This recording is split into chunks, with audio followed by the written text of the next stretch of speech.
नमस्कार। एक नई सुबह की शुरुआत के साथ हम हाजिर हैं अपने मॉर्निंग प्राइम टाइम शो नया सवेरा को लेकर। मैं हूं आपके साथ भावना नैयर। देश और दुनिया की बड़ी और अहम खबरों पर नजर डालेंगे अगले 1 घंटे, जिसमें बात होगी प्रधानमंत्री नरेंद्र मोदी की विदेश यात्रा से जुड़ी हुई। जी हां, प्रधानमंत्री नाइजीरिया, ब्राजील और गयाना की सफल यात्रा के बाद स्वदेश के लिए हो चुके हैं रवाना। आपको बताएंगे कि किन मायनों में ये तीनों देशों की यात्रा ऐतिहासिक रही। इसके अलावा खबरें होंगी खेल, कारोबार, एंटरटेनमेंट जगत की भी। अंतर्राष्ट्रीय खबरों की बात करेंगे तो बात करेंगे रूस यूक्रेन संघर्ष की, जहां रूस ने यूक्रेन पर एक बैलिस्टिक मिसाइल से हमला किया है। पूरी दुनिया में इसकी चर्चा हो रही है, क्यों हो रही है आपको बताएंगे। साथ ही साथ अगर खेल की खबरों की बात करें तो भारत ऑस्ट्रेलिया आज पर्थ टेस्ट में आमने सामने। भारत ने जीत लिया है टॉस। कौन कौन से खिलाड़ी हैं जो इस प्लेइंग 11 में अपना कर रहे हैं डेब्यू, ये भी आपको तमाम जानकारी देंगे। संवाददाताओं से लेंगे हर एक अपडेट। शुरुआत करते हैं नया सवेरा की सुबह की सुर्खियों के साथ। 3 देशों की यात्रा संपन्न कर स्वदेश रवाना हुए प्रधानमंत्री नरेंद्र मोदी नाइजीरिया, ब्राजील और गयाना में आयोजित कई सम्मेलनों और बैठकों में हुए शामिल।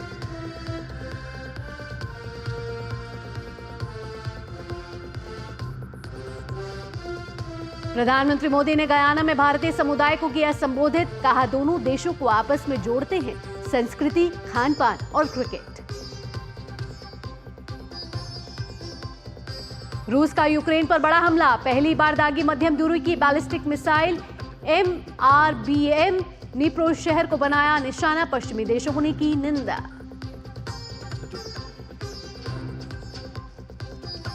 पर्थ में बॉर्डर गावस्कर ट्रॉफी के लिए भारत और ऑस्ट्रेलिया आमने सामने। भारत ने टॉस जीतकर पहले बल्लेबाजी का लिया फैसला।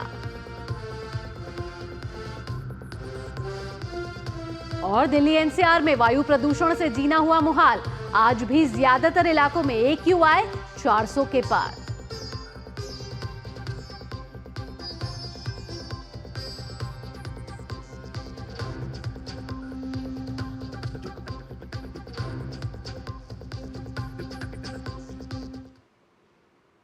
और आइए नया सवेरा की शुरुआत करते हैं। बात कर लेते हैं प्रधानमंत्री नरेंद्र मोदी की 3 देशों की ऐतिहासिक यात्रा की।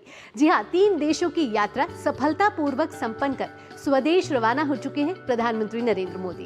प्रधानमंत्री मोदी नाइजीरिया, ब्राजील और गयाना में कई सम्मेलनों और बैठकों में शामिल हुए। प्रधानमंत्री मोदी ने अपनी यात्रा की शुरुआत नाइजीरिया की यात्रा से की थी। ब्राजील में उन्होंने 19वें G20 शिखर सम्मेलन में भाग लिया। अपनी यात्रा के तीसरे और अंतिम चरण में प्रधानमंत्री ने गयाना की राजकीय यात्रा की।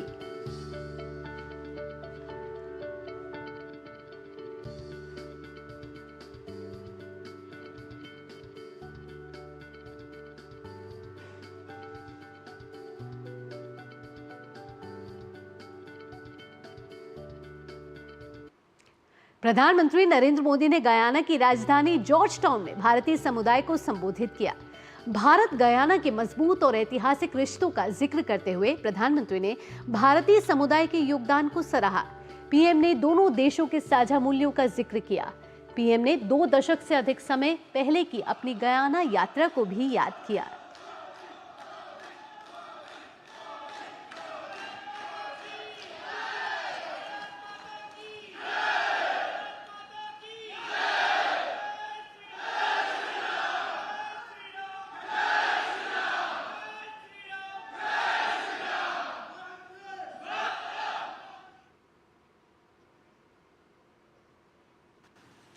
I have great memories of visiting your wonderful country over 2 decades ago. At that time, I held no official position. I came to Guyana as a traveler, full of curiosity. Now, I have returned for this land of many waters as the Prime Minister of India. A lot of things have changed between then and now. But the love and affection of my Guyanese brothers and sisters remains the same. My experience has reaffirmed you can take an Indian out of India. but you cannot take India out of an Indian.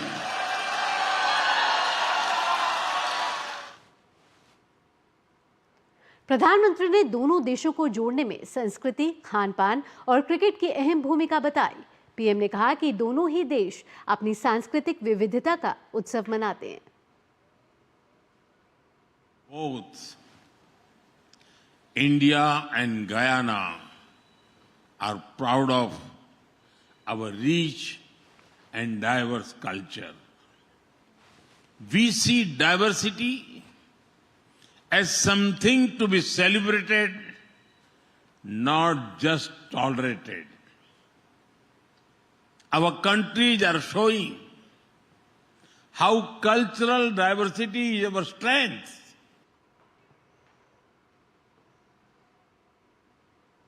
प्रधानमंत्री ने भारत की विकास यात्रा का विस्तार से जिक्र किया। PM ने कहा कि इंफ्रा विकास की दिशा में अभूतपूर्व गति से काम हो रहा है।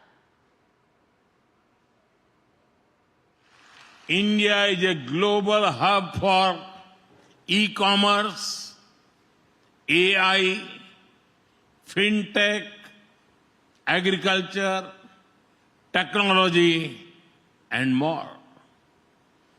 We have reached Mars and the moon.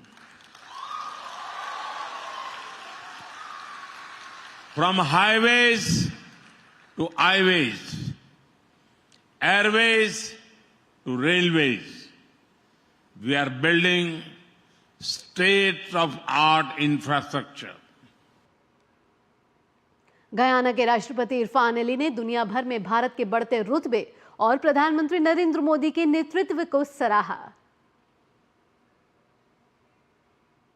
India today is a world leader in innovation, technology, infrastructure, development, human capital advancement, and importantly, Prime Minister Shri Narendra Modi, India is a shining light in leadership, your leadership. It is no secret that the strength of your leadership, the passion and compassion of your leadership, the deliberateness of your leadership has placed India in a different light and realm around the globe. You have brought incredible respect, but more importantly, you have brought a level of dignity and pride to India that is unmatched, and we congratulate you on that. प्रधानमंत्री नरेंद्र मोदी ने Guyana की संसद की विशेष बैठक को संबोधित किया। PM ने विश्व को टकराव से बचने और सहयोग के मार्ग पर आगे बढ़ने का संदेश दिया। पीएम ने लोकतंत्र प्रथम यानी कि डेमोक्रेसी फर्स्ट, मानवता प्रथम यानी कि ह्यूमैनिटी फर्स्ट का भारत की नीति बताया। पीएम ने गयाना में कई प्रमुख स्मारक स्थलों का भी दौरा किया।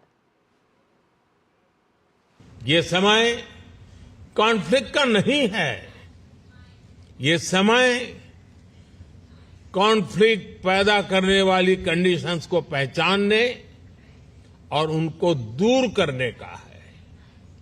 आज टेररिज्म, ड्रग्स, साइबर क्राइम ऐसी कितनी ही चुनौतियां हैं जिनसे मुकाबला करके ही हम अपनी आने वाली पीढ़ियों का भविष्य संवार पाएंगे। ये है वो संदेश जो गयाना की संसद से प्रधानमंत्री नरेंद्र मोदी ने दुनिया को दिया। पीएम के संबोधन के लिए संसद की विशेष बैठक बुलाई गई थी। इस संसद को संबोधित करने वाले वो पहले भारतीय प्रधानमंत्री हैं। भारत गयाना के ऐतिहासिक संबंधों का जिक्र करते हुए पीएम ने सर्वोच्च नागरिक सम्मान के लिए गयाना की जनता का आभार जताया। पीएम ने लोकतंत्र और मानव केंद्रित दृष्टिकोण को दोनों देशों का साझा मूल्य बताया। मानवता प्रथम की भारत की नीति के तहत ग्लोबल साउथ की आवाज उठाने का उल्लेख करते हुए पीएम ने कहा कि भारत का नजरिया विश्व बंधु का है। एक भी देश एक भी रीजन पीछे रह गया तो हमारे ग्लोबल गोल्स कभी हासिल नहीं हो पाएंगे। तभी भारत कहता है every nation matters. Bharat island Nations को स्मॉल आइलैंड नेशन नहीं बल्कि लार्ज ओशन कंट्रीज मानता है। गयाना की राजधानी जॉर्ज टाउन में पीएम प्रोमेनेड गार्डन पहुंचे, जहां उन्होंने महात्मा गांधी की प्रतिमा पर श्रद्धांजलि अर्पित की। प्रतिमा की स्थापना 1969 में बापू की 100वीं जयंती पर की गई थी। प्रधानमंत्री ने वहां राम भजन सुनते हुए मंजीरा भी बजाया।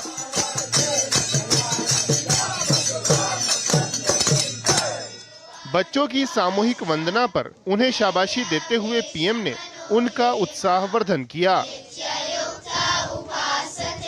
पीएम ने पास ही स्थित आर्य समाज स्थल पर श्रद्धा सुमन अर्पित किए।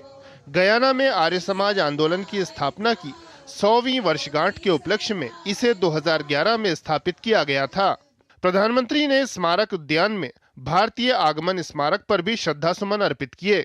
ये स्मारक तत्कालीन ब्रिटिश गुयाना पहुंचने वाले भारतीय मजदूरों के पहले जत्थे के आने की याद में स्थापित किया गया था। पीएम ने भारतीय प्रवासियों के संघर्ष और बलिदान और गुयाना में भारतीय संस्कृति और परंपरा के संरक्षण और उसे बढ़ावा देने में उनके महत्वपूर्ण योगदान को याद किया।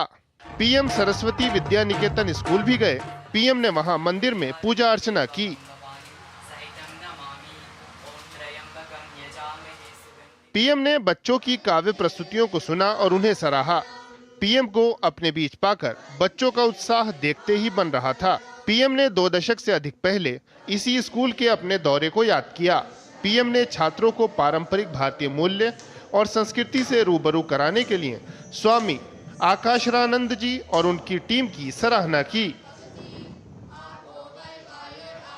सुधाकर दास और अभिषेक सिंह के साथ ब्यूरो रिपोर्ट, डीडी न्यूज।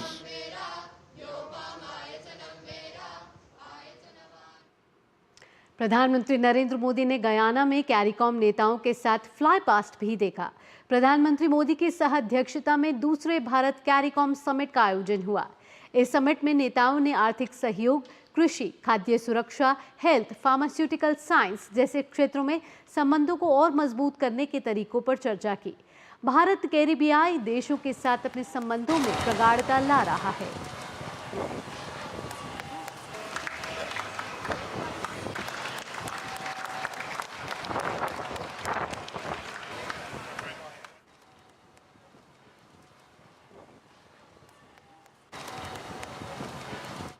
तो प्रधानमंत्री नरेंद्र मोदी की ये 3 देशों की यात्रा कई मायनों में ऐतिहासिक रही।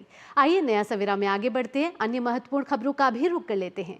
आज राष्ट्रपति द्रौपदी मुर्मू अंतर्राष्ट्रीय सांस्कृतिक महोत्सव लोक मंथन का शुभारंभ करेंगे।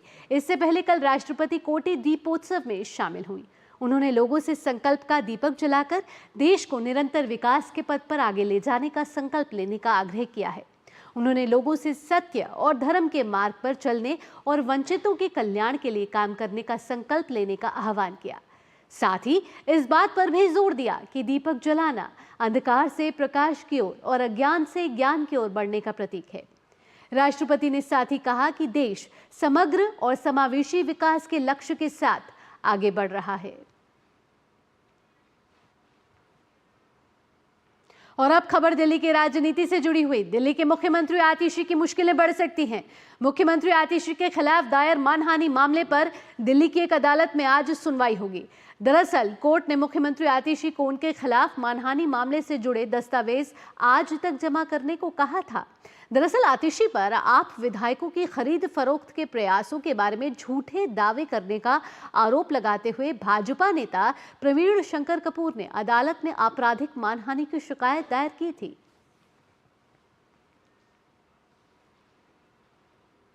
और यहां रुकेंगे एक छोटे से ब्रेक के लिए, लेकिन ब्रेक के बाद बात होगी कि दिल्ली में ठंड बढ़ती जा रही है, फिर भी हवा में जहर अब तक क्यों खुला पड़ा है। ये सब इस छोटे से ब्रेक के बाद।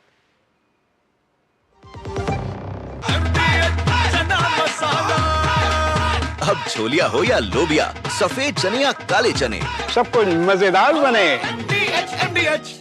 दादू दादू, ये प्रीमियम क्या होता है? बेटा प्रीमियम मतलब समझ लो पेट्रोल। जब तक कार में पेट्रोल है तब तक कार चलेगी, पेट्रोल खत्म कार स्टॉप। पर पापा, इस बार पेट्रोल खत्म होने पर भी कार चलती रहेगी। वो कैसे? LIC के जीवन लाभ में प्रीमियम पेमेंट हो जाए स्टॉप, पर पॉलिसी के फायदे चलते रहते हैं। मतलब अब लाइफ की गाड़ी चलेगी नॉन स्टॉप। LIC हर पल आपके साथ। मेरी पसंद, मेरी पसंद, मेरी पसंद, मेरी पसंद, हमारी पसंद। हम सबकी पसंद। मजबूत देश का मजबूत सरिया हो गया स्टील। MDH का किचन किंग किचन में हो तो हम सब कुछ बना सकते हैं। बैंगन का भरता, आलू गोभी, भिंडी मसाला और भी बहुत कुछ। MDH। ब्रेक के बाद नया सवेरा में एक बार फिर आपका स्वागत। और आइए अब बात कर लेते हैं सांसों के संकट से जूझ रही राजधानी दिल्ली की। राजधानी दिल्ली में प्रदूषण का स्तर लगातार बहुत खराब श्रेणी में बना हुआ है। कई इलाकों में वायु गुणवत्ता सूचकांक यानी कि AQI एयर क्वालिटी इंडेक्स का स्तर आज भी 400 के पार दर्ज किया गया। आप अपनी स्क्रीन के सामने ये AQI मीटर देख रहे हैं, जहां इस अभी भी 400 के पार है AQI। और ये जो 400 के पार बार जो जा रहा है वो आखिरी बार है, यानी कि गंभीर श्रेणी में अभी भी बना हुआ है। आज सुबह अगर 6 बजे की CPCB के आंकड़ों की बात करें तो जहांगीरपुरी का AQI सर्वाधिक 424 दर्ज हुआ है। आनंद विहार 400 वाट यानी कि दिल्ली के अलग अलग स्थानों पर आज भी AQI 400 के पार दर्ज हुआ है। नेहरू नगर की बात करें तो यहाँ भी 408, वहीं मुंडका और शादीपुर में 401 दर्ज हुआ है आज का AQI। ये सुबह 6 बजे के आंकड़े हैं। वहीं दिल्ली के अन्य इलाकों में AQI 398 से 364 के बीच दर्ज किया गया।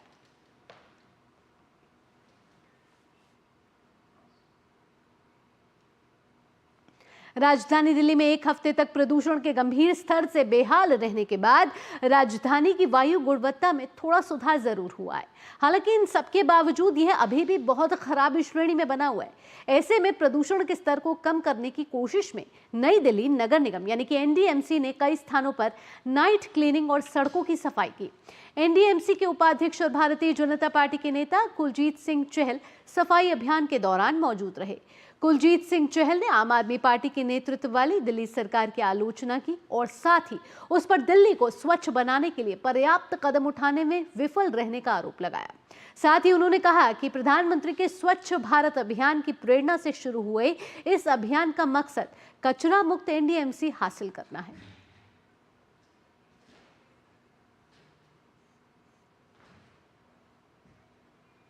माननीय नरेंद्र मोदी जी के स्वच्छ भारत मिशन से प्रेरणा लेते हुए स्वच्छता मॉडल एक ऐसा जो गुजरात में और बाकी जगहों में भी रात्रि क्लीनिंग नाइट स्ट्रीट वॉशिंग को हमने शुरू किया। हमारा अगला संकल्प गार्बेज फ्री NDMC भी है। आपको नाइट क्लीनिंग दिखेगी तो सड़कों पे जो हम door to door garbage collection करते हैं उसको फ्री करते हुए उसमें भी आगे बढ़ोतरी दिखेगी। एक ही संकल्प है कि विकसित हो भारत हमारा, जो माननीय प्रधानमंत्री जी का विकसित भारत का संकल्प है, वही हम सबका संकल्प है, वही देश की 140 करोड़ जनता का संकल्प है।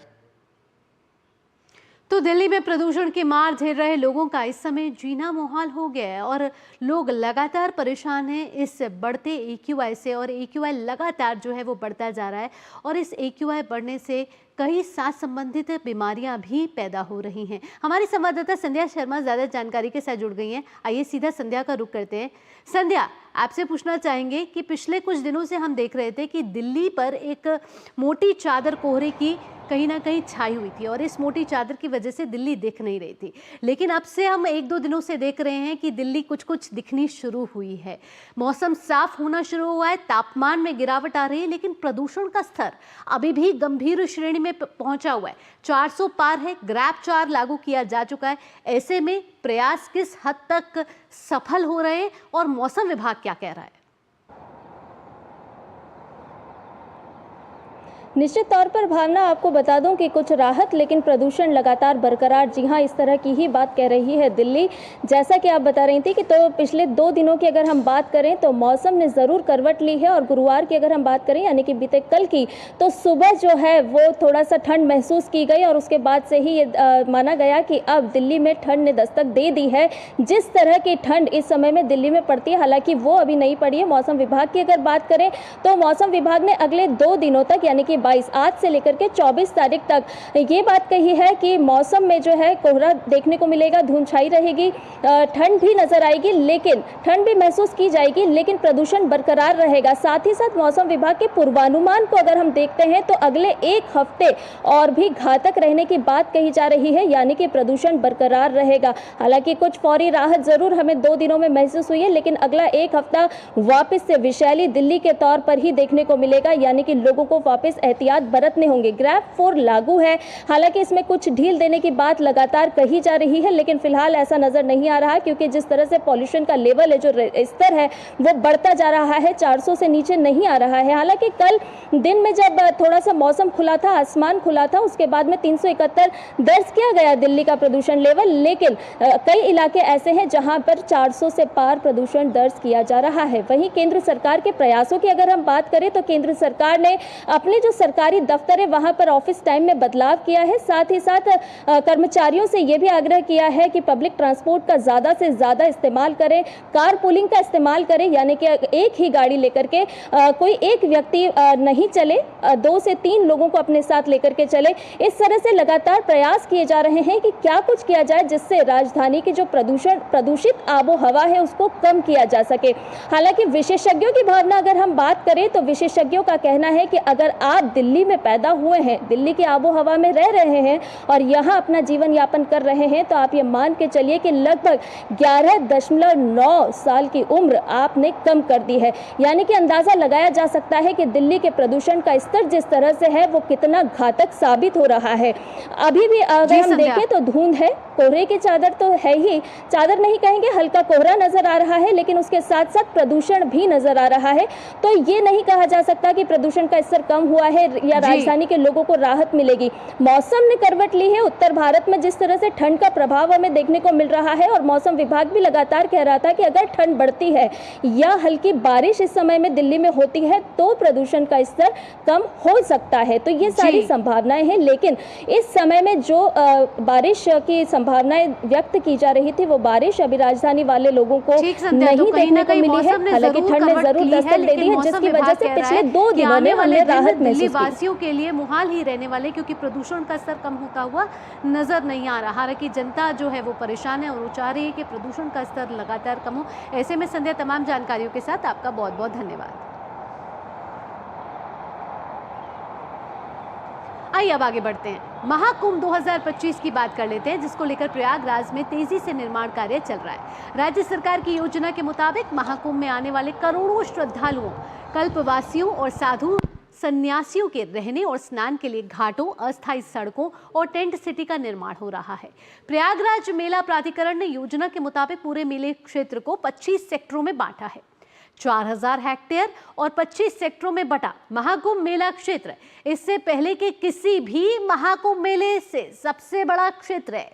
सेक्टर और कार्य के मुताबिक सेक्टर मजिस्ट्रेटों की नियुक्ति भी कर दी गई है। सभी सेक्टर मजिस्ट्रेट अपने अपने सेक्टर में भूमि अधिग्रहण से लेकर प्रशासन व्यवस्था के लिए जिम्मेदार रहेंगे। महाकुंभ के दौरान सेक्टर मजिस्ट्रेट आम जनता और प्रशासन के बीच कड़ी का कार्य करेंगे। महाकुंभ 2025 में लगभग 45 करोड़ श्रद्धालुओं के आने और लगभग 1 लाख से अधिक लोगों की कल्पवास करने की संभावना है। इसके साथ ही हजारों की संख्या में साधु सन्यासियों और मेला प्रशासन के लोग महाकुंभ के दौरान मेला क्षेत्र में रहेंगे। ऐसे में प्रशासन कोई भी कोर कसर नहीं छोड़ना चाहता है।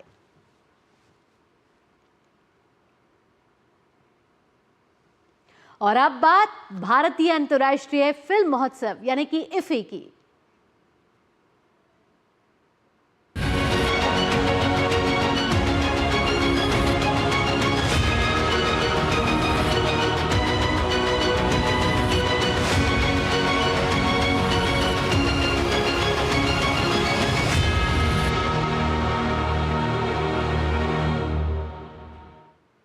सार्वजनिक लोक सेवा प्रसारक प्रसार भारती ने अपना ओवर द टॉप यानी कि OTT प्लेटफॉर्म लॉन्च कर दिया है और इस OTT प्लेटफॉर्म को गोवा में आयोजित international film festival of India में लॉन्च किया गया।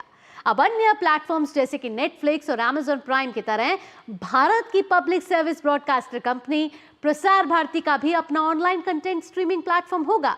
देखिए हमारी संवाददाता जया सिन्हा की एक खास रिपोर्ट।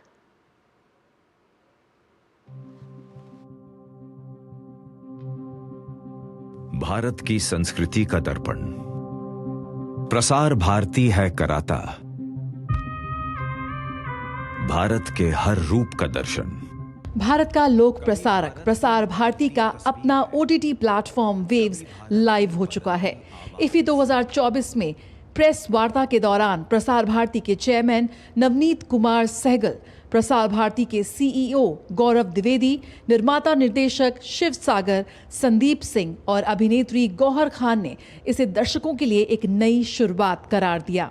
नहीं, देखिए हमारा जो USP अल्टीमेट सेलिंग पॉइंट है हमारा वो वही है, साफ सुथरा पारिवारिक मनोरंजन। हम मनोरंजन की उस भीड़ में नहीं रहना चाहते जिस भीड़ में जो आज समाज के साथ वो भीड़ जो हो रहा है। तो हम तो सामान्य साफ सुथरा पारिवारिक मनोरंजन देंगे, इसीलिए हम सबसे अलग हैं।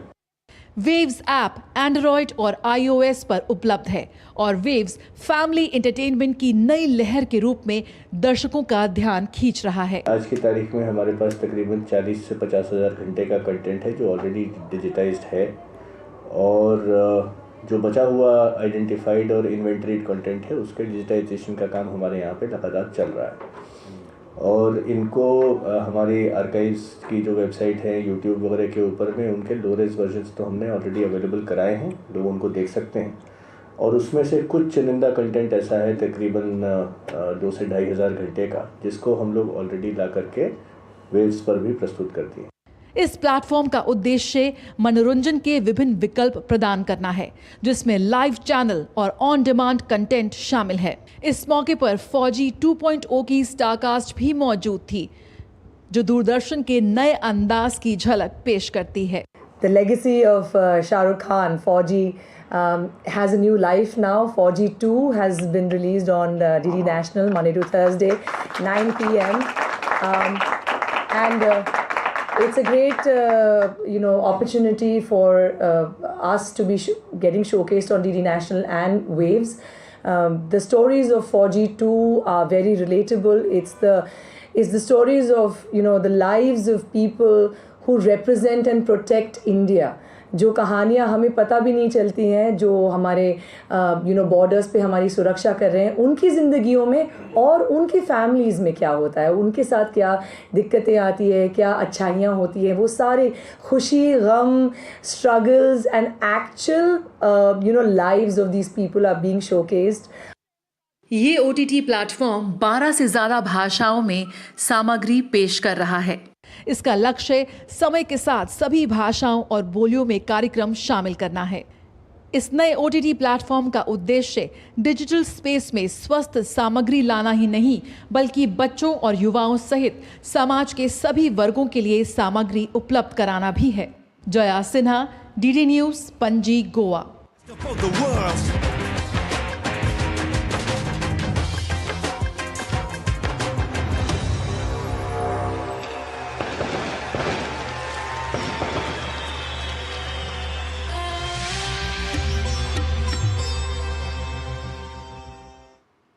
भारतीय अंतर्राष्ट्रीय फिल्म महोत्सव के 55वें संस्करण में प्रसार भारती के OTT प्लेटफॉर्म वेव्स का शुभारंभ हो गया है जो भारतीय सिनेमा बाजार को बढ़ावा देने और युवा कंटेंट क्रिएटर्स के लिए बेहतरीन अवसर साबित होगा।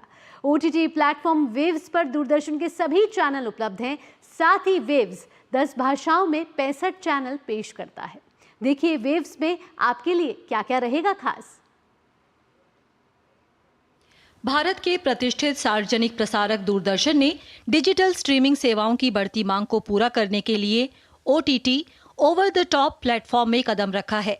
इस प्लेटफॉर्म का उद्देश्य उत्कृष्ट कंटेंट और समकालीन प्रोग्रामिंग का एक समृद्ध मेल पेश करके आधुनिक डिजिटल रुझानों को अपनाते हुए पुरानी यादों को ताज़ा करना है। 55वें भारतीय अंतर्राष्ट्रीय फिल्म महोत्सव के उद्घाटन समारोह में प्रसार भारती के OTT प्लेटफॉर्म वेव्स का शुभारंभ हुआ।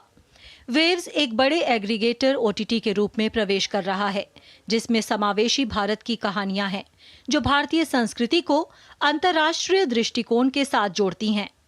यह 12 से अधिक भाषाओं जैसे हिंदी, अंग्रेजी, बंगाली, मराठी, कन्नड़, मलयालम, तेलुगु, तमिल, गुजराती, पंजाबी, असमिया में उपलब्ध होगा।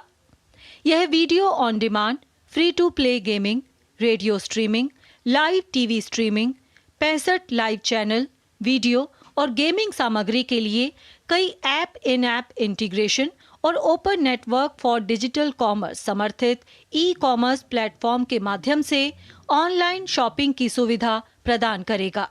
वेव्स प्ले स्टोर पर उपलब्ध है और इसे आप डाउनलोड कर सकते हैं। भारत का राष्ट्रीय प्रसारक प्रसार भारती ने कदम रखा है OTT प्लेटफॉर्म्स की दुनिया में। फिलिप, बताइए किस तरह से आप इसको डाउनलोड कर सकते हैं अपने फ़ोन पे? ये एकदम आसान है। आप अपने प्ले स्टोर पे या फिर अपने ऐप स्टोर पे जाके वेव्स स्पेस PB टाइप कर लें और सीधा डाउनलोड कर लें। वेव्स एक बड़े एग्रीगेटर OTT प्लेटफॉर्म के रूप में यहाँ पर प्रवेश कर रहा है। सब आप देख सकते हैं सिर्फ आपके अपने OTT प्लेटफॉर्म वेव्स पर। रामायण, महाभारत, शक्तिमान और हम लोग जैसे कालातीत शो की लाइब्रेरी के साथ यह प्लेटफॉर्म भारत के अतीत के साथ सांस्कृतिक और भावनात्मक जुड़ाव की तलाश करने वाले दर्शकों को अपनी ओर खींचता है। वेव्स में नागार्जुन और अमला अक्कीनेनी द्वारा अन्नपूर्णा फिल्म और मीडिया स्टूडियो के छात्रों की फिल्म रोल नंबर 52 का प्रदर्शन किया जाएगा। 1980 के दशक के शाहरुख खान के लोकप्रिय शो फौजी का आधुनिक रूपांतरण फौजी 2.0, ऑस्कर विजेता गुनीत मोंगा कपूर की किकिंग बॉल्स वेव्स में प्रदर्शित होंगी। वेव्स में अयोध्या से प्रभु श्री राम लला की आरती की और प्रधानमंत्री नरेंद्र मोदी द्वारा मासिक मन की बात जैसे कार्यक्रमों का सीधा प्रसारण सम्मिलित है। वेव्स में चुने हुए लोकप्रिय एनिमेशन कार्यक्रम डॉगी एडवेंचर, छोटा भीम, तेनालीराम, अकबर बीरबल और Krishna jump, fruit chef, Ram the योद्धा, क्रिकेट प्रीमियर लीग टूर्नामेंट जैसे गेम भी हैं। इसके अतिरिक्त यह समाचार, वृत्तचित्र और क्षेत्रीय सामग्री प्रस्तुत करता है। तमाम देसी विदेशी निर्माता निर्देशक वेव्स को लेकर उत्साहित हैं। एक बहुत नॉस्टैल्जिक मोमेंट होता है जब ये सारे शोज़ वापस एक बार फिर से आ जाते हैं जो कहीं पे भी देखे नहीं जा सकते। सो आई एम श्योर क्योंकि ये दूरदर्शन के IP और उनका कंटेंट है तो ये सारा वेव्स में अवेलेबल रहेगा, तो वो एक अच्छी बात है। उससे बेहतर क्या होगा कि हम दूरदर्शन पहले फैमिली के साथ देखते थे, अब दूरदर्शन का जो नेशनल वेव्स आने वाला है ना थ्रू दिस OTT प्लेटफॉर्म। यह शुभारंभ न केवल प्रसार भारती के लिए बल्कि डिजिटल मीडिया और OTT दर्शकों के लिए एक बड़ी शुरुआत का प्रतीक है, क्योंकि यह एक संपूर्ण इंफोटेनमेंट इकोसिस्टम प्रदान करता है। जया सिन्हा के साथ ब्यूरो रिपोर्ट, DD न्यूज़। तो वेव्स की हो चुकी है शुरुआत, उसका हो चुका है शुभारंभ और कंटेंट मिलने वाला है आपको भरपूर इस पर। जया सिन्हा हमारे साथ जुड़ गई हैं गोवा से तमाम जानकारियों के साथ। आइए सीधा जया का रुख करते। जया, वेव्स यानी कि एंटरटेनमेंट की नई लहर किस तरीके से धूम मचा रहा है वेव्स, और साथ ही साथ अब विभिन्न श्रेणियों के दर्शकों के लिए कंटेंट होने वाला है और एंटरटेनमेंट के अलग अलग माध्यम इस पर मिलने वाले हैं। बिल्कुल भावना, इस वक्त मैं हूँ अंतर्राष्ट्रीय फिल्म महोत्सव जहाँ पर किया जा रहा है गोवा पणजी में। और अंतर्राष्ट्रीय फिल्म महोत्सव एक ऐसी जगह है जहां पर दुनिया भर से सिने प्रेमियों का जमावड़ा है। बड़ी संख्या में जो सिने गोअर्स है वो पहुंचे हैं बेस्ट ऑफ इंडियन सिनेमा और बेस्ट ऑफ वर्ल्ड सिनेमा की एक झलक पाने के लिए। और ये एक मंच एक बहुत ही यादगार रहा इस बार 55वां इफ्फी का उद्घाटन समारोह जब वेव लॉन्च हुआ। इस वक्त हम जानते हैं कि OTT प्लेटफॉर्म्स जो है वो काफी ज्यादा पसंदीदा बन गए हैं दर्शकों के लिए। कोरोना के बाद से जिस तरह से छोटा पर्दा और बड़े पर्दे की जो सीमा है वो कहीं ना कहीं खत्म होती नजर आई। ऐसे में एक बड़ी जिम्मेदारी यहाँ पर एक लोक प्रसारक के रूप में थी कि जो कंटेंट या जिन प्लेटफॉर्म्स को आज के यूजर्स ज्यादा देखना पसंद कर रहे हैं, जिस डिजिटल स्पेस की इस वक्त ज्यादा धूम है, उसमें लोक प्रसारक की भी भूमिका हो इस जिम्मेदारी को ध्यान में रखते हुए लोक प्रसारक ने लॉन्च किया अपना OTT प्लेटफॉर्म वेव्स। और सबसे बड़ी इसकी यूएसपी ये है कि जो एक फैमिली कंटेंट इस वक्त एक आम भारतीय चाहता है, ये वो कंटेंट प्रस्तुत कर रहा है। और सबसे ज्यादा अच्छी बात ये भी है, जिसकी वजह से अभी शुरुआत है, ये काफी लोकप्रिय हो रहा है, कि ये निःशुल्क है, ये पूरी तरह से फ्री है। आप सीधे जाइए अपने प्ले स्टोर पर और उसको डाउनलोड कीजिए। और ये आपके जो आइकॉनिक शोज रहे उनको के साथ साथ जो भी लेटेस्ट जो न्यू लुक है दूरदर्शन और डीडी न्यूज और बाकी चैनल्स का, उसको भी आप इस पे देख सकते हैं। साथ ही आपको बता दूं कि अंतर्राष्ट्रीय फिल्म महोत्सव है और इसलिए शुरुआत हो रही है यहाँ पर बहुत ही वृहद श्रृंखला के साथ यहाँ पर फिल्मों का प्रदर्शन किया जा रहा है। और पूरी कोशिश है कि सिनेमा के हर आयाम से रूबरू हो तमाम वो लोग जो इस वक्त पणजी गोवा पहुंचे हुए हैं या फिर ऑनलाइन माध्यम से वो इफी से जुड़े हुए हैं।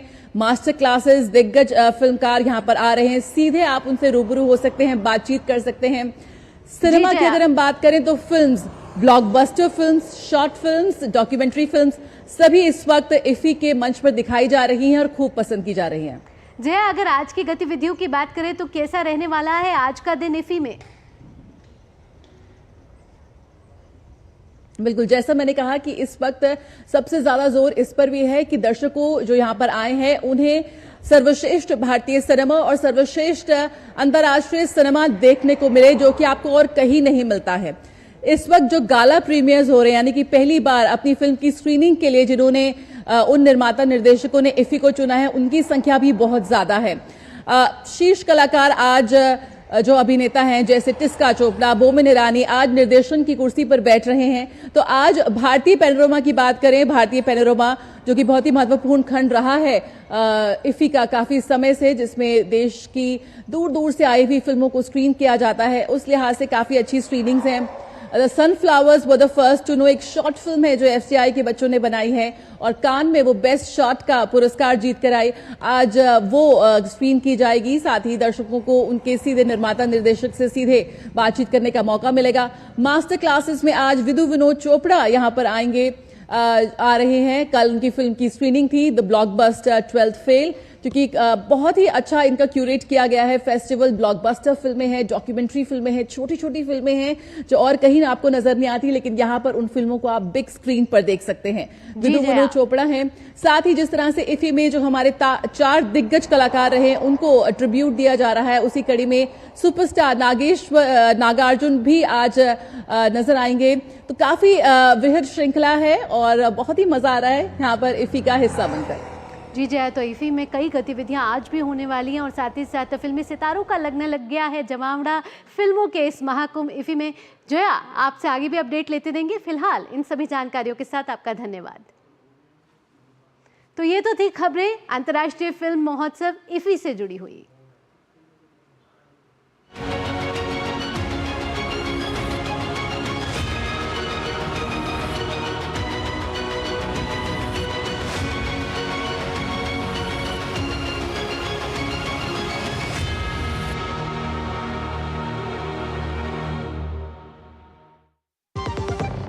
बढ़िया है, क्यों है? प्राकृतिक हल्दी, मिर्ची, धनिया। नहीं, मिर्ची, धनिया, हल्दी, MDH।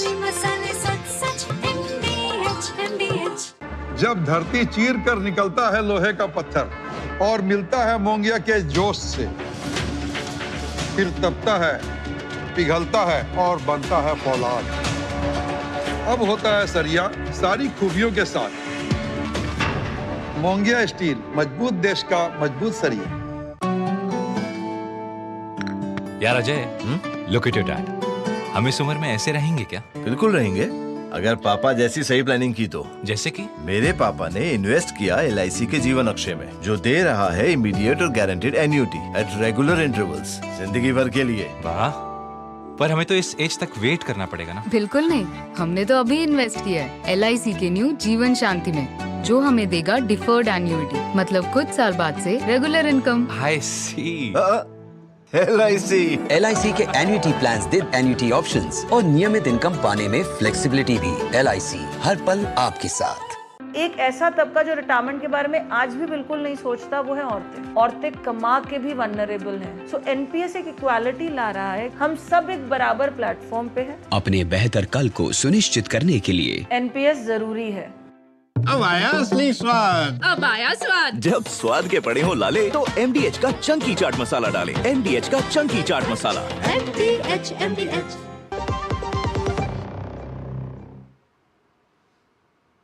ब्रेक के बाद आपका स्वागत। आप देख रहे हैं नया सवेरा और अब खबरें अंतर्राष्ट्रीय जगत से, हमारे खास सेगमेंट दुनिया भर की कुछ खास खबरों में।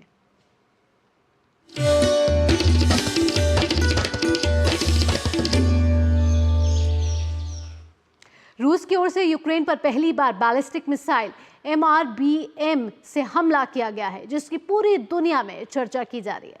दरअसल आपको बता दें कि गुरुवार को रूस ने यूक्रेन के शहर डिनिप्रो पर एक हाइपरसोनिक मध्यवर्ती दूरी की बैलिस्टिक मिसाइल दागी है, जिसके बाद खुद राष्ट्रपति व्लादिमीर पुतिन ने राष्ट्र के नाम अपने संबोधन में इस हमले को न सिर्फ स्वीकार किया बल्कि चेतावनी दी है कि रूस की सेना इसका इस्तेमाल उन देशों के खिलाफ भी कर सकती है जिन्होंने यूक्रेन को रूस पर हमला करने के लिए अपनी मिसाइलों का इस्तेमाल करने की इजाजत दी है।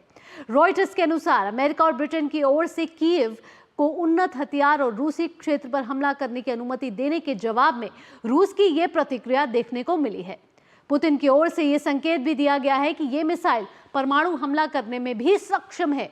मध्यम दूरी की मिसाइलों की पहुंच आमतौर पर 5,500 किलोमीटर तक की होती है और यह कहा जा रहा है कि पुतिन की पश्चिम पर हमला करने की चेतावनी को पूरा करने के लिए यह काफी है।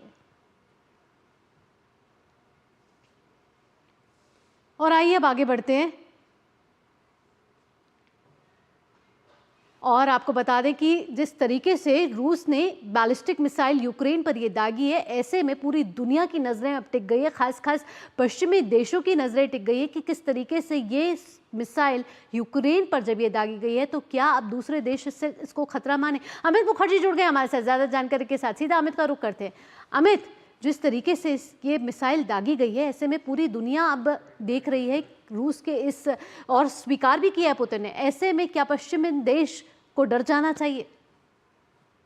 जी देखिए, जहां तक पुतिन का सवाल है, उन्होंने बहुत क्लियर कर दिया है, साफ कर दिया है कि कोई भी हमला होता है यूक्रेन में रशिया के ऊपर तो वो पीछे नहीं हटेंगे। और ये एक उदाहरण था जो कि हमने देखा, जो मिड रेंज बैलिस्टिक मिसाइल जो दागी गई है वो एक नया मिसाइल है जो रशिया ने डेवलप किया। और एक तरह से ये जो वॉर ग्राउंड है, ये एक एक्सपेरिमेंट का जगह बन गया है नए नए हथियार का प्रयोग करने के लिए और उसको इस्तेमाल करके देखने के लिए कि उसका क्या प्रतिक्रिया और उसका क्या असर होता है। तो पुतिन ने ये तो साफ कर दिया है, बट यहाँ पे देखने वाली बात यह है कि आग में घी झोंकने वाली बात जो है, यहाँ पे हर जो इसमें इन्वॉल्व है वो करे जा रहे हैं। अभी रिसेंटली जो है पोलैंड में एक यूएस मिसाइल बेस है जिसको भी पिछले हफ्ते इन लोग यूएस ने ओपन किया है, जिसके ऊपर भी रशिया का प्रतिक्रिया है कि अगर वो पोलैंड का बेस यूज किया जाता है रशिया पे हमला करने के लिए तो फिर रशिया पीछे नहीं हटेगा। और ये एक अंतर्राष्ट्रीय स्तर पे जो है ये युद्ध अब पहुंच चुकी है, क्योंकि अभी तक जो है यूक्रेन और रशिया के बीच में ही चलने वाला था, बट क्योंकि ब्रिटेन और यूएस इन दोनों ने न केवल हथियार सप्लाई किया है यूक्रेन को, पर उनको इस्तेमाल करने की भी इजाजत अभी दे दी है। तो ये वॉर किसी न किसी स्तर पे आगे बढ़े जा रहा है। और जब तक ना ट्रंप एडमिनिस्ट्रेशन आए और नए सरकार का इस वॉर के प्रति क्या, इस युद्ध के प्रति क्या रवैया है, वो जब तक साफ ना हो तो ये कहना मुश्किल है कि ये वॉर किस तरफ, ये युद्ध अभी जो है किस लेवल तक पहुंच सकता है और किधर जा सकती है। अमित, जिस तरीके से रूस ने यूक्रेन पर इस बैलिस्टिक मिसाइल से हमला किया है, ऐसा क्या लग रहा है कि रूस ललकार रहा है और पश्चिमी देशों को डराने की कोशिश कर रहा है? ऐसे में दूसरे देशों से भी, दुनिया के दूसरे देशों से भी क्या प्रतिक्रिया आ रही है? जी, जहां तक ललकारने वाली बात है, खाली रूस नहीं, जो भी इस युद्ध में शामिल है वो एक दूसरे को ललकारे जा रहे हैं। और जो इसका ब्लेम जो है इसका तो वो एक दूसरे पे डाले जा रही है। यूएस ने भी अप्रूव किया है कि यूक्रेन जो है बैलिस्टिक मिसाइल, जो छोटे रेंज के बैलिस्टिक मिसाइल्स है वो रशिया पे यूज कर सकता है। तो रशिया का एक प्रतिक्रिया ही है, तो इसको प्रोवोकेशन तो बोल नहीं सकते, बट ये जो नेटो का एयर बेस जो खोला जा रहा है, मिसाइल बेस जो पोलैंड में है बाल्टिक सी के पास, वो एक प्रोवोकेटिव एक्शन जो अगर हम बोल सकते हैं तो वो है। तो इसमें जितने भी लोग इन्वॉल्व है, इनफैक्ट रशिया इनफैक्ट यूक्रेन का जितना हम देख सकते हैं जी। जो यूएस इनको इजाजत दे रही है इस युद्ध को आगे बढ़ाने के लिए, और जो तमाम जो पश्चिमी जो एलाइज है यूक्रेन के, उनका इसमें योगदान। जी अमित, तो देखना होगा कि आगे इसका क्या वाली परिणाम रहता है और दुनिया के दूसरे देश इसको किस नज़र से देखते हैं। फिलहाल अमित, इन सभी जानकारियों के साथ आपका बहुत बहुत धन्यवाद। बढ़ते अब अगली खबर की ओर। इजराइल के प्रधानमंत्री बेंजामिन नेतन्याहू ने गुरुवार को उनके और उनके पूर्व रक्षा मंत्री के लिए गिरफ्तारी वारंट जारी करने के बाद अंतर्राष्ट्रीय आपराधिक न्यायालय को यहूदी विरोधी बताया। नेतन्याहू ने कसम खाई कि यह उन्हें इजराइल की रक्षा करने से नहीं रोकेगा। इजरायली विपक्षी नेता यार लैपिड ने भी अदालत पर आतंकवाद को पुरस्कृत करने का आरोप लगाते हुए गिरफ्तारी वारंट की आलोचना की। अक्टूबर 2023 को इजराइल पर हमास के हमले के बाद से गजा में मानवता के खिलाफ अपराध और किए गए युद्ध अपराधों के संदेह में नेतन्याहू और गैलेंट के लिए गिरफ्तारी वारंट जारी किए गए हैं। वहीं अमेरिकी राष्ट्रपति जो बाइडेन ने भी अभियोजक की निंदा की है और हमास के खिलाफ इजराइल के बचाव के अधिकार का समर्थन किया है। वहीं हमास ने भी इस अनुरोध की निंदा की है। और अब देख लेते हैं हमारा खास सेगमेंट। जानते हैं कि आज अखबारों में कौन सी मुख्य सुर्खियां प्रकाशित हुई हैं। हमारे खास सेगमेंट अखबारों की सुर्खियों में।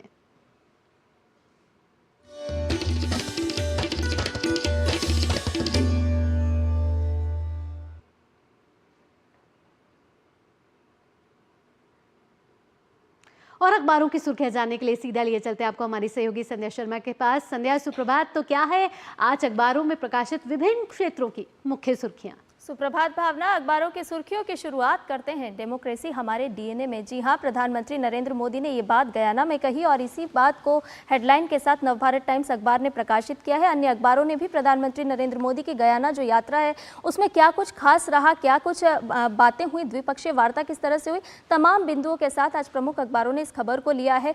कई देशों से क्लाइमेट चेंज पर भी चर्चा हुई है। साथ ही साथ प्रधानमंत्री नरेंद्र मोदी ने कहा कि मानवता सबसे पहले, तो इसी खबर को आज अखबारों में हमें देखने को मिला है। जनसत्ता अखबार की बात करें या अन्य प्रमुख अखबारों की, तो इस खबर को भी हेडलाइन बनाया गया है जिसे लिखा है कि अडानी पर 2200 करोड़ रुपए रिश्वत देने धोखाधड़ी के आरोप, गिरफ्तारी वारंट जारी। अमेरिकी न्याय विभाग ने न्यूयॉर्क की अदालत में दायर किया आपराधिक अभियोग, लेकिन इस पर अडानी समूह का कहना है कि आरोप जो है वो सारे निराधार हैं, कानूनी विकल्पों का इस्तेमाल भी किया जाएगा। साथ ही साथ भारतीय जनता पार्टी की तरफ से भी कहा गया है कि प्रधानमंत्री की छवि लंबे समय से खराब कर रहे हैं राहुल गांधी। दरअसल राहुल गांधी की प्रेस वार्ता के बाद ये खबर आज अखबारों में हमें देखने को मिली है। हिंदुस्तान अखबार की बात करें तो अपना बिजनेस पेज पर एक खबर प्रकाशित की गई है जो बताती है कि पीएफ खाते को आधार ओटीपी से सत्यापित अब करना होगा। नियोक्ताओं को नए पुराने कर्मचारियों के यूएन नंबर के लिए प्रक्रिया पूरी करनी होगी और इस योजना के तहत 3 तरह की मदद मिलेगी। क्या कुछ मदद मिलेगी वो सभी बातें इस अखबार में प्रकाशित है। खबर के साथ राष्ट्रीय सहारा अखबार की बात करें तो digital arrest, 17,000 WhatsApp account block. जी हां, साइबर ठगी पर गृह मंत्रालय लगातार सक्रिय है और कदम उठा रहा है। इसके तहत 17,000 व्हाट्सएप अकाउंट ब्लॉक किए गए हैं और जांच में पता चला है कि करीब 45,000 सिम कार्ड कंबोडिया और म्यांमार भेजे गए थे। तो ये खबर भी आज अखबार ने पहले पेज पर ली है, प्रकाशित की। आपको बता दें कि डीडी न्यूज़ भी लगातार साइबर अलर्ट को लेकर के अपनी एक सीरीज चला रहा है ताकि लोग सुरक्षित रहें और इस तरह के अरेस्ट में ना आए। एक और खबर की बात करें, दैनिक जागरण अखबार ने देश विदेश पेज पर इस खबर को लिया है और बताया कि दिल्ली टू कश्मीर, जी हां, 20 वर्ष लगे, 10 कंपनियां आई तब जाकर बनी T1 सुरंग। ये सुरंग कितनी खास है, कितनी अहमियत रखती है, वो तमाम तथ्यों के साथ इस खबर को प्रकाशित किया गया है। 100 साल तक नहीं होगी परेशानी। ये सुरंग तैयार होने के बाद वो त्रिकुटा पर्वत से नीचे से गुजरती है ये सुरंग और क्या कुछ इसमें खास है, अहमियत है, वो बताया गया है। चलते चलते एक और खबर की बात करें जो आज सभी अखबारों में प्रकाशित है। यह है राजधानी के प्रदूषण से जुड़ी हुई खबर। साथ ही साथ दिल्ली समेत उत्तर भारत में ठंड भी बढ़ गई है और कश्मीर घाटी के अधिकांश हिस्सों में तापमान 0 से नीचे जा चुका है। बर्फबारी से सर्दी का प्रकोप भी दिखाई दे रहा है। तो अलग अलग क्षेत्रों की बात करें तो आज के अखबारों में इन खबरों को हेडलाइन के साथ प्रकाशित किया गया है। तो संध्या, विभिन्न क्षेत्रों में की प्रकाशित खबरों को इतने कम समय में हमारे दर्शकों तक पहुंचाने के लिए आपका बहुत बहुत धन्यवाद। और आइए आप खबरें देख लेते हैं खेल जगत से।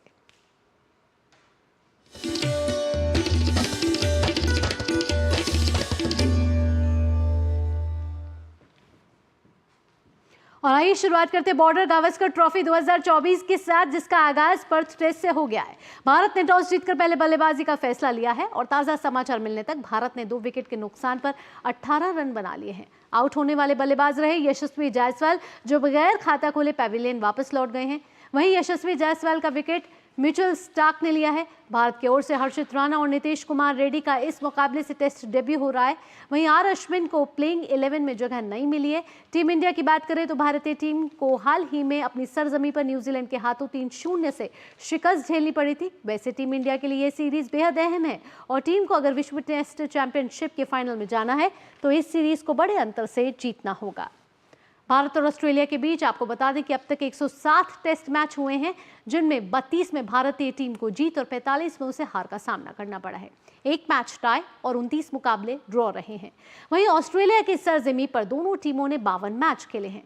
9 मैच में भारतीय टीम को जीत मिली है, 30 मैच में उसे हार मिली है, 13 मुकाबले ड्रॉ रहे हैं। तो ग्राफिक्स के जरिए आपको बताने की कोशिश की 107 मैच खेले गए हैं, जिसमें कितनों में जीत और कितनों में हार और कितने मैच रहे ड्रॉ। तो आज का मैच बेहद ही महत्वपूर्ण है और गौरव जुड़ गए हमारे साथ ज़्यादा जानकारी के साथ।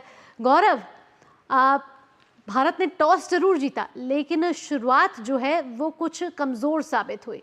क्या लग रहा है रोहित शर्मा की मौजूदगी, अनुपस्थिति जो है वो खल रही है? हालांकि बुमराह भी अच्छी कप्तानी के साथ आगे बढ़ रहे हैं, लेकिन अगर प्लेइंग 11 की बात करें तो कैसा कॉम्बिनेशन है और भारत के लिए परिस्थितियां कितनी अनुकूल? बिल्कुल भावना, जहाँ तक आपने बात की कि जिस तरह से जो मैच की शुरुआत हुई है वो जाहिर तौर पर भारत के मन मुताबिक नहीं रही है, क्योंकि जो पिच की कंडीशंस थी उस कंडीशंस को देखते हुए भारत ने यहाँ पे पहले बल्लेबाजी करना बेहतर समझा था। लेकिन जो एक शुरुआत मिलनी चाहिए थी वो शुरुआत टीम के जो ओपनर्स हैं वो नहीं दे पाए, खासतौर से यशस्वी जायसवाल और देवदत्त पडिक्कल। और जहाँ तक इस पूरे मुकाबले की बात है और इस पूरी सीरीज को अगर देखें तो ये सीरीज जो है वो इस बार काफ़ी बदली हुई इस रूप में है, क्योंकि जो भारतीय टीम है वो एक बिल्कुल बदले हुए चेहरे यानी युवा चेहरों के साथ सामने है, जबकि दूसरी तरफ अगर ऑस्ट्रेलियन टीम को उठाकर देखें तो वो काफ़ी बैलेंस भी दिख रहे हैं और एक्सपीरियंस के लेवल पर भी काफ़ी हाई नोट पर नजर आ रहे हैं। लेकिन आज पहला दिन है, अभी पहला सेशन है, तो बहुत कुछ कहना बहुत शायद जल्दबाजी होगी। लेकिन पहला सेशन जो होता है वो हमेशा से टेस्ट क्रिकेट में जो होता है वो काफ़ी इंपॉर्टेंट होता है और ये जो सेशन होता है ये कहीं ना कहीं आगे की जो किस तरह से टेस्ट की जो भूमिका है रहने वाली है, किस तरफ टेस्ट मैच जो है का जो झुकाव जो है वो किस टीम की ओर जाने वाला है, वो काफ़ी हद तक फर्स्ट सेशन जो है वो साबित कर देता है। लेकिन यहाँ पर अभी काफ़ी कुछ करना बाकी है भारतीय बल्लेबाजों के लिए। यहाँ पर सबसे पहले जरूरी ये रहेगा कि किस तरह से आप विकेट पर अपना समय निकालते हैं। केएल राहुल जो है वो कहना चाहिए कि जिस तरह से उनकी वापसी हुई है और जिस तरह से उनसे एक बड़ी पारी की यहाँ पर उम्मीद रहने वाली है, कहीं ना कहीं निगाहें जो रहेंगी वो विराट कोहली पर भी रहेंगी, क्योंकि अब ये दोनों बल्लेबाज जो है वो क्रीज पर हैं और विराट कोहली का जो बल्ला है वो ऑस्ट्रेलिया के खिलाफ और खासतौर से पर्थ में भी अच्छे तरीके से सामने देखने को मिलता रहा है। तो यहाँ पे एक बड़ी और संभली हुई पारी की उम्मीद रहेगी।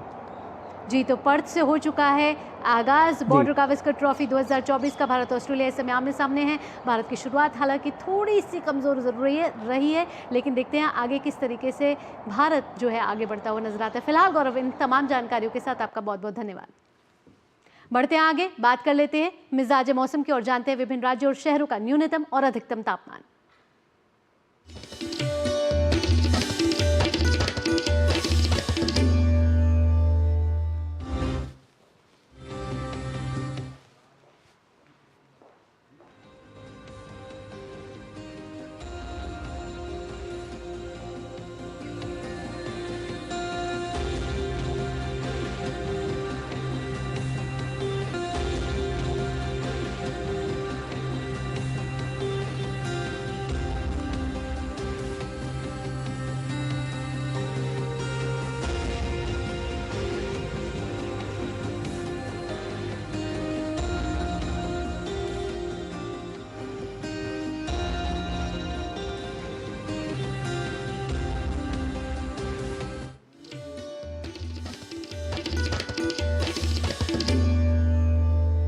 इसी के साथ नया सवेरा के आज के अंक में फिलहाल इतना ही, लेकिन जाने से पहले आपको ले चलते हैं हैदराबाद, जहां कोटी दीपोत्सव में लाखों दीप एक साथ जगमगाए। दीपोत्सव का मुख्य आकर्षण का केंद्र एक भव्य शिवलिंग रहा। यह दृश्य मंत्रमुग्ध करने वाला है। आप भी इस दृश्य का आनंद लीजिए, भोलेनाथ की आराधना कीजिए और जो भी जिस आराध्य को आप मानते हैं उसकी आराधना कीजिए और अपने दिन की शुरुआत कीजिए चाय की चुस्कियों के साथ।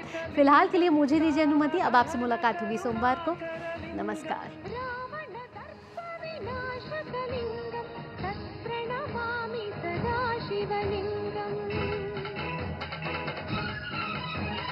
सर्वसुगन्धसुलेपितलिङ्गं बुद्धिविवर्धनकारणलिङ्गम् सिद्धसुरासुरवन्दितलिङ्गं तत्प्रणमामि सदा शिवलिङ्गम्।